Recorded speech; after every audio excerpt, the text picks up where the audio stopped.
इमरान खान साहब बेवा के हस्बैंड को नौकरी नहीं दे रहे, तो आप इस बारे में क्या कहेंगे? इमरान खान साहब बिल्कुल गलत कह रहे हैं, इस तरह नहीं करना चाहिए, कल को वो भी मार सकते हैं। देनी चाहिए, जरूर देनी चाहिए अगर हक है तो। बेवा के हस्बैंड को नौकरी देनी चाहिए। नहीं, वो तो अदारा उस लेवल पे देखेगा ना, अगर उनके मेरिट बनते तो उनको देनी चाहिए।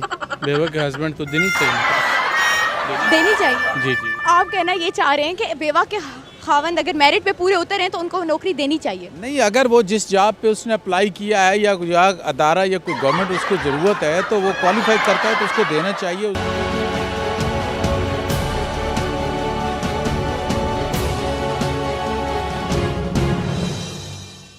बिस्मिल्लाहिर्रहमानिर्रहीम। अस्सलाम वालेकुम नाजरीन, और साफ डिजिटल के साथ मैं हूँ जुनैरा ताहिर अब्बासी। आज हम अपने नाजरीन के लिए एक दिलचस्प और कॉमन सेंस का क्वेश्चन लेके आए। सवाल ये है, क्या इमरान खान साहब को बेवा के शोहर को नौकरी देनी चाहिए? चले आइए जानते हैं आवाम से उनकी राय। इमरान खान साहब को अगर वो एलिजिबल है तो उसको देनी चाहिए, अगर वो एलिजिबल नहीं है, क्राइटेरिया पे नहीं उतरता तो डेफिनेटली वो तो कह रहे हैं कि नहीं देनी चाहिए, देनी ही नहीं चाहिए। बेवा के हस्बैंड को नहीं देनी चाहिए।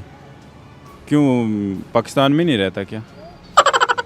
तो आप इमरान खान साहब को क्या मैसेज देना चाहेंगे? मैं उनको यही मैसेज देना चाहूँगा, वो प्राइम मिनिस्टर हैं, उसको हम तो नहीं वो उसको बता सकते वो क्या कर रहे हैं क्या नहीं कर रहे। खैर, उनको यही कह सकते हैं कि भाई जो क्राइटेरिया पे पूरा उतरता है ना, तो उनको जॉब क्या, उनको जो जिस चीज़ पे वो पूरा उतरता है वो सब कुछ देना चाहिए।